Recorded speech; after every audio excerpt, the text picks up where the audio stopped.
we're just gonna introduce ourselves here so you guys all know who we are. So I'm Allison Burcham. I'm the Nursery and Garden Center Manager here at SNS. Brent Keller. I'm a designer and project manager here at SNS Landscaping. Eric Catlin, landscape designer, project manager as well. And I am hlind, and I am a landscape crew lead last summer and a few other things a couple summers before, but I'm also an NDSU student. But some of our team here is what I wanted to go over first. You can see a picture of some of us from the career fair last year. We, on the right-hand side is some of the people who have been here the longest. Our owner is to the left-hand side of that. I don't know if you can see my cursor. This is George, he's our owners. And then to the bottom left here, these are our visa workers. They come from Mexico and they work with us every year. They've been coming up here for like 20 years, so that's really awesome. We've gotten to know them really well. Some about our company. We have been around for about a little over 40 years. We're family owned and operated. Some of the departments we have: landscape design, we have our parts department, we have an irrigation department, and then we also have our greenhouse as well and our nursery area, and we'll go into those things here next. Out in our garden center, we do quite a bit. We sell trees, shrubs, annuals, and perennials. The garden center opportunities that we have available this season are going to be our retail associate and garden center intern positions. Those duties for those jobs are going to include, as you can see here, the retail and customer service, which of course we sell plants. So that is where part comes in. You will be doing the selling and money handling. The general plant maintenance, that is what consumes us out in the garden center. That is everything from, we do bare root potting of large trees in the spring. Annuals come in May. We sell those usually through July. And then the trees, shrubs, and perennials, the soft and woody foliage plants, we have all season long from April until almost November, usually sometimes into November if we can get that weather to hold out. The duties also, of course, require working outdoors. We are outside 99% of the time in all sorts of weather conditions. We don't work outside in horribly torrential weather. Out in the nursery, we do have a small hoop house where we keep our annuals that keeps us busy, as well as in the indoors where we keep all of our chemicals in the showroom with our equipment department. That is also places that we maintain a lot of our work as well. The minimum requirements that you'll want for starting in our garden center and nursery, the first and foremost is a willingness to learn. I spend my entire summer just teaching, trying to get the information out not only to my employees, but also enabling them to communicate with our customers fluently about the products that we sell. One thing that is really important is that people come in not just to buy plants, but to talk about them. So you really do get a lot of experience with that. And then, of course, weekend availability, we always like to touch on that just because we are here. As you can see, the hours for spring and summer are 8 a.m. through 6 p.m., Monday through Friday. You have open hours on Saturday from 8 to 2. And then even though we are closed on Sunday, the plants don't know that. So we do have to come in and do a little bit of care just for a short watering shift, usually during the spring and summer months on Sundays. Fall, we do wind our hours down just a little with the daylight. We're here 8 a.m. to 5, Monday through Friday, and 8 to noon on Saturday. Usually Sunday watering shifts shorten quite a bit once the weather starts to cool down. One of the wonderful things about working in the garden center is it really does open up a lot of learning opportunities for horticulturists, one of which in the sales and customer service, as I touched on a little before, is that people don't just come to buy plants, they come to learn about the plants, to find out what plants are going to suit the needs that they have in their yards and gardens and planting sites. So the more you have questions asked to you, the more that you're working with those plants, it really does help grow your knowledge. Integrated pest management, which is probably what I would consider one of the most important things that you're going to learn in any field in horticulture. And that is just because no matter whether you're growing or selling or maintaining in the ground, IPM is just really an invaluable practice that we use in horticulture to keep plants growing healthily and happily. The woody and herbaceous plant knowledge, identification, as well as maintenance. We sell a huge variety of plants here. Last year, we went through almost 20,000 plants with the trees, shrubs, and perennials that came through our property. So you really do handle a lot of material and then learn a lot of material. Wow, the more you have your hands in it and the more you're talking to customers about it, that information really does stick to you. And then lastly, the proper watering and pruning practices, along with other maintenance practices. These are the types of things that we do every single day. And believe it or not, watering plants is not just holding a hose. And those, wonderful techniques are all things that you'll really get to tune in and dial in on during the different seasons, and heat and sunlight and wind all makes a huge difference. So we really do have a lot of learning opportunities available out in the nursery. I'm an active and motivated learner and teacher, and I really like to have people that are similar mind with me in the nursery. So if you've got an interest and a passion for it, you have a good home here. This next slide that Haley pulled up is a little overhead map of the retail side of our property. Believe it or not, this is just a small piece of where we work. In the back there, you've got our tree rows, which are all going to be metal standing rows where potted and container trees are able to stand. We have a drip line irrigation system in that area. Our nursery holds a little over 1,500 trees. We definitely do have a lot of room to store those. Toward the front in our shrubs and perennials area, that is actually lots of tables with an overhead irrigation system that runs while we are not on business hours. A little bit toward the left there, you've got our hard goods displays areas, as well as our small annuals hoop house, where we do annuals, container plantings, tropicals, and some houseplants. Then to the further left there, we have our Evergreen section where we do larger potted trees as well as smaller trees and container shrubs and some fun topiaries. This here is just a quick pic of one of our beautiful hard goods displays that is accented by annual and perennial plants. What I always like to say about our garden center is that we are not boutique. We are hardcore landscapers here. So we have a landscape-driven garden center. And what that means when it comes to hard goods is that we prefer to sell things that can be utilized in your landscape design, which include pottery, planters, fountains, statuaries, and bird baths, all of which are really beautiful and very high quality. It's a quick video of a little tour around part of our nursery. Some displays with some fountains in them. The sedum table is one of my favorite areas in the garden center.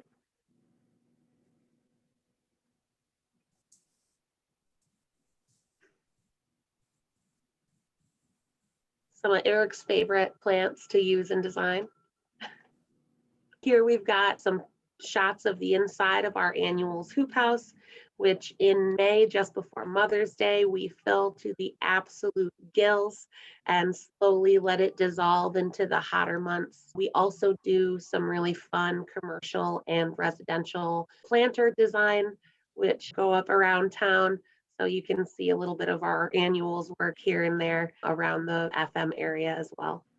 This is some close-up shots of our tree rows, which you saw on that overhead nursery map that have some of the metal holding areas, keeps the trees upright while our torrential wind likes to blow.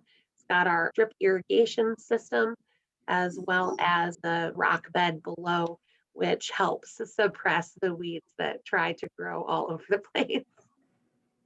And here's a couple shots of our evergreen section in the spring, all filled up, stocked and ready to go with some really beautiful and interesting upright varieties, trees, as well as smaller shrubs and topiaries.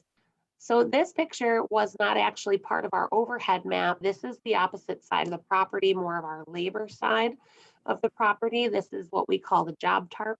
It is the holding area where we organize and maintain all of the shrubs and perennials that will be going into our installations, whether it be residential or large commercial projects.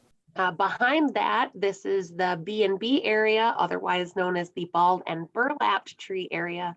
These are trees that are so large, the roots do not fit into a container, and we keep them on the property with overground or above ground irrigation. Those are mostly used on our commercial projects, but occasionally we do have retail customers and residential customers who are looking for trees this size. We do a lot of unloading and tagging and organizing of all the plants and shipments that come in for both the retail nursery as well as all of our large residential and commercial projects. And this is what it looks like a little bit just during those very active times where we're sorting through hundreds of trees and perennials. I'll hop in next, I suppose. I'm just another brief reintroduction. My name is Brent Keller. I'm a designer and project manager. I've been here at S&S Landscaping for almost 20 years now. And I'm just going to chat a little bit about what we do in the landscape installation department. The slide here we've got presently on the screen. One of the positions that we are looking to fill, hopefully with a couple people or 3 even, would be great. As you can see on the screen, it's a multitude of different duties on a day-to-day basis, but the primary duty would be to take out a crew of roughly 2 to 5 people, depending on the size and scope of the project assigned to you that day. Generally speaking, you would be working hand in hand with our seasonal employees that come on the H-2B visa program from Mexico. I would say the average tenure of that crew is probably somewhere 7 to 8 years. So they are experienced landscape laborers. The problem that we have with that is we need people to go out and be able to take a set of blueprints, take it out into the field, lay out the project correctly, get the right tree in the right spot, lay out edge lines, so on and so forth. It would work very closely hand in hand with myself or Eric. And then we also have a couple other gentlemen in our department that work on the larger commercial projects as far as managing those. Dave Liquin, and then also one of our owners, George Scholey. He handles a lot of the commercial seeding projects, and then we do a lot of erosion control installation as well. So a number of points of contact, but it's basically coordinating the installation of these projects out in the field. As you can see, some of the minimum requirements that we're looking for, as we just touched on, being able to take a set of architectural blueprints out into the field, whether that originated from our design staff here at S&S. We do also do a lot of work as far as installing commercial projects where that plan may come from another architectural firm here in town, but basically making the project happen. Definitely need a good set of organizational skills, coordinating work, equipment, materials necessary, tools necessary for the efficient installation of the project. Keeping accurate paperwork is of very high importance as well. So our inventory numbers are correct at the end of the season. Make sure everything's accounted for is the ultimate goal. Then also problem solving skills out in the field. Things don't always go as planned. Issues crop up, but being able to think on your feet and quickly resolve those. And then also a valid driver's license and safe driving record. We want to make sure that you're able to utilize our equipment and trucks and trailers and so on and so forth. Position, it's a great opportunity if you're interested in the great industry, landscape architecture, to learn a lot. Time management skills, leadership opportunities, proper installation practices. I have been working here at S&S, and I actually started as a summer job during my college years. And I will say, just from personal experience, I've learned as much, if not more, working here than I did during my days at NDSU. Just like anything, you're always learning in life. And this is a great opportunity to continue learning, learn things you may not have experienced in the classroom setting at NDSU, but it's a great opportunity. Lastly, learning opportunities is learn Spanish culture and language. We've got a great set of guys that work for us every year. Honestly, I consider them to be friends more than employees, coworkers. And just regardless of what our path life takes you on, Spanish is a great tool to have in the toolbox. So don't be intimidated by it. Would come in handy if you have that in your quiver already, but they're also good teachers too, and great guys to work with. So then just kind of general requirements during the season. Our days start at 7 a.m. We have a morning meeting with our project managers and crew leads. There we disperse out to the field with your crew members for the day. Typically, we kind of try to end the day roughly 6 to 6:30 p.m. And that's Monday through Friday. And then we do have opportunities for overtime. Saturdays are optional, but definitely overtime hours available.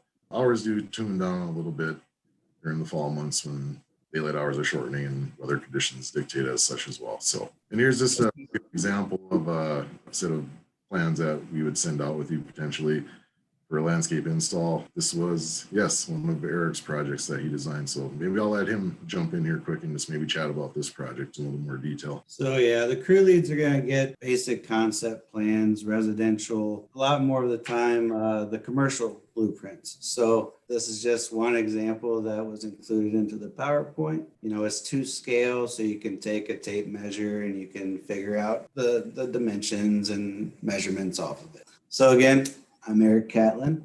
I've been in the green industry for 25 years. I've worked in 6 different states doing landscape design. Just kind of shows that this industry and this interest is very versatile. There's a lot of opportunity. This is where I started as a laborer, pushing wheelbarrows, shovels, creating projects. The best part about it was you get to stand back, you get to see what you create, and it gives you a passion for the industry and for what we do. This position is, you're working under a lead. Essentially, you're creating a team. We like to keep you guys together so we know how you work together. It creates a real good culture amongst the company. You know, there's things like installing trees, maintaining on jobs, hardscapes, plant installs, pond installs, the whole wide gamut of what we do here. Like it points out, willingness to learn. There's a lot of good learning opportunities. Anyways, ability to pick 50 pounds, valid driver's license, be accountable, and just a positive attitude. That gets you through and makes you just keep pushing for the next projects. Learning opportunities are kind of in the same side. The Spanish culture and language is very important for our industry. It's not something I'm very fluent in, and I'm always learning. Like Brent had pointed out, you consider these guys friends, and they teach you a lot, and it just makes it a fun dynamic to interact. You know, another good learning opportunity in this position and in the crew lead position would be you're learning the plant material, just something that you may not have any idea about, and you start recognizing and learning, and it's just another fun learning opportunity that is included with this position. I'll just jump in here real quick. I neglected to just kind of give a brief rundown on the types of projects that we do. We'll do anything from a front yard renovation of a residential site all the way up to large scale commercial properties, campuses, so on and so forth. I mean, we'll do your neighbor's front yard planting. And another project that we've undertaken is the Sanford Hospital installation as far as the complete landscape irrigation system. So we've got a very diverse catalog of types of projects that we're able to tackle. So lots of opportunity to see a lot of different things and really get your feet wet in the landscape industry. All right, so I'm going to talk about the Friday tree planting a little bit. That's also one of the areas that you can work with in the landscape crew lead position or the labor position, and even working with Allison in the nursery. So a little bit more about how I started out here. I started summer after my freshman year at NDSU, and I started working with Allison in the nursery. And the first year I really got a good grasp of my plant knowledge, my plant palette, and everything that comes with plant maintenance and the things that she had already mentioned. And then my second summer here after my sophomore year, I still worked in the nursery with Allison, but on Fridays, I bled over into the landscape design department where I ran their Friday tree plantings for them. And I got to get a little bit exposed to working with our guys. And it was really fun to get exposed to, like we've all been saying, the Spanish culture and language and everything that comes with that. The guys are really awesome to work with. They know what they're doing. And I was able to show my knowledge to homeowners through doing this Friday tree planting. So moving on to residential landscaping, we'll have Eric start talking a little bit about this. These are some of his jobs. Okay, so like Brennan pointed out, we're going to take on either somebody's backyard or front yard, small projects to larger projects. This is just one project that we had done this last year. Pergola, patio, sprinkler system, full landscape around the entire property. It was very exciting to watch it come together.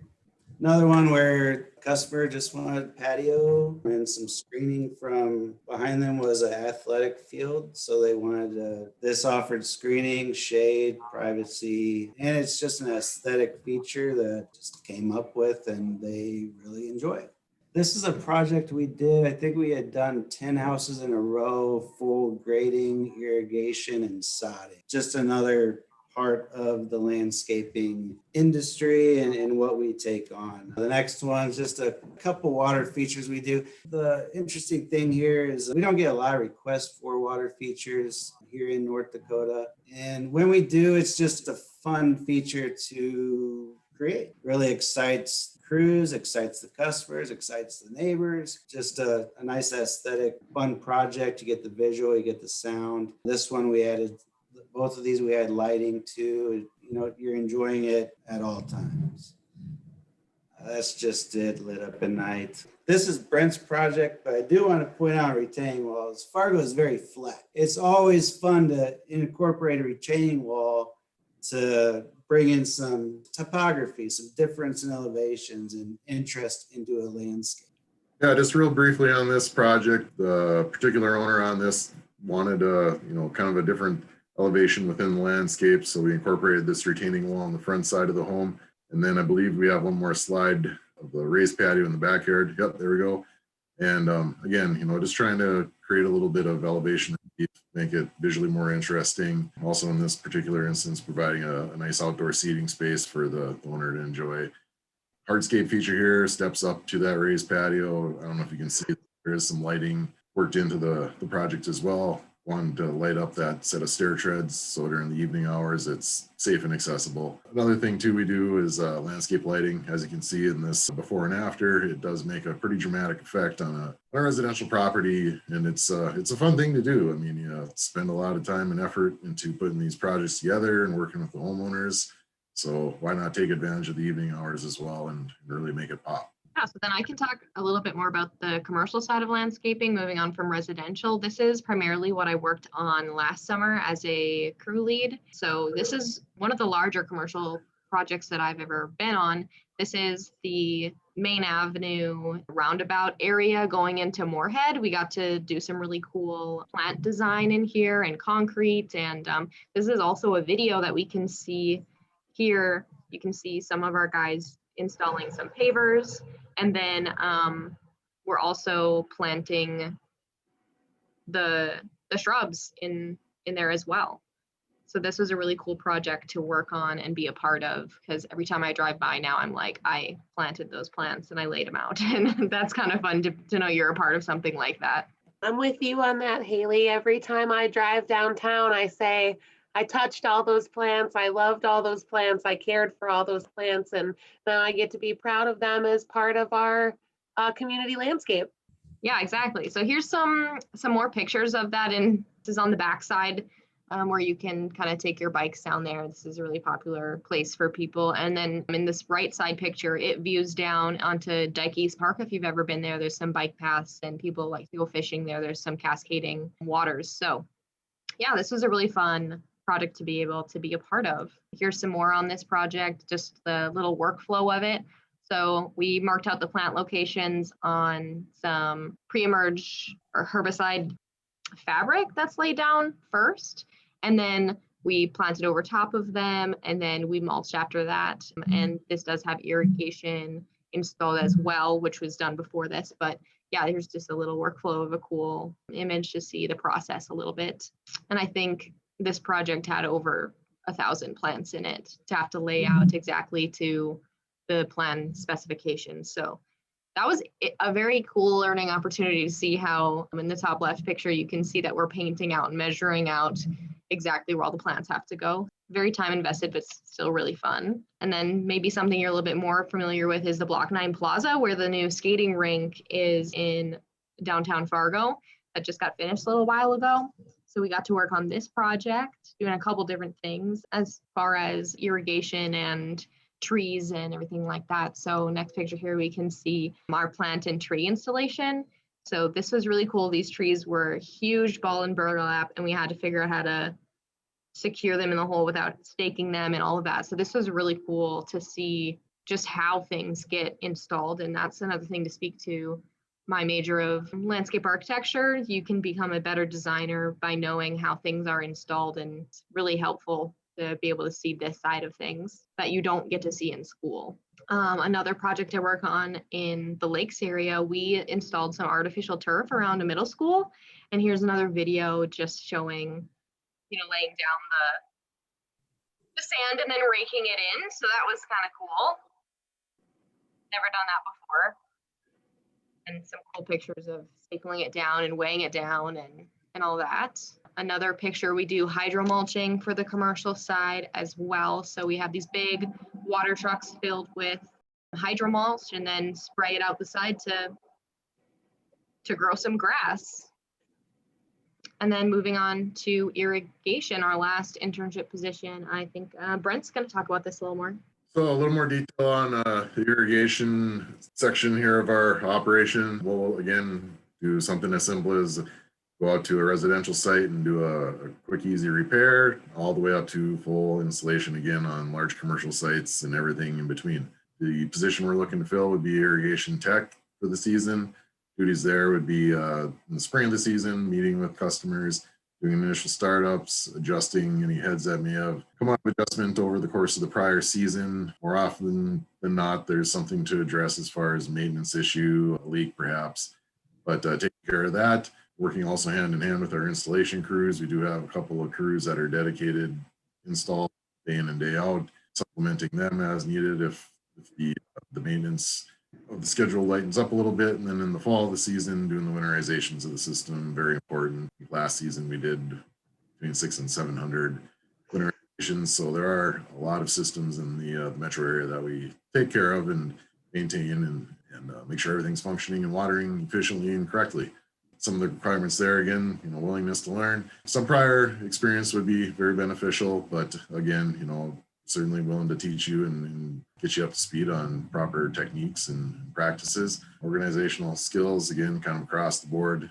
Always it's good to be organized and have all your ducks in a row, as they say. Ability to judge timelines, sometimes with a maintenance schedule, they schedule appointments, and oftentimes, there can be an unknown factor, and then perhaps, that prior appointment needs to run a little long. So just being able to accommodate that and communicate to the scheduling folks in the office what's happening out in the field. Again, problem solving, irrigation, there's a multitude of things that you can troubleshoot out on the site, and then a safe driving record, again, to make sure that you're able to get to and from work sites as necessary.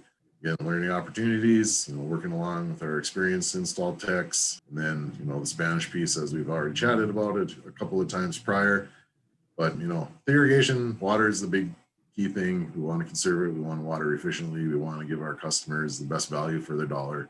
Installing good, solid, efficient systems is the ultimate goal at the end of the day. And then again, it's insurance for landscape install, contracting side of the operation. We want to make sure that material and turf we're installing on sites is looking its best and taking hold. So, and here's just a quick schematic of what an irrigation system layout may look like. Laying out proper head placement, so we've got head-to-head coverage, zones taking into consideration pipe sizing, so on and so forth. And then this is a residential property here, advent of new technology, Wi-Fi controlled systems, so on and so forth. So lots of opportunity to learn if you're not super familiar. Yeah, irrigation goes hand in hand with everything else we do, so it's an important piece of the puzzle. All right, so there's just some pictures to end on. I'll stop sharing here.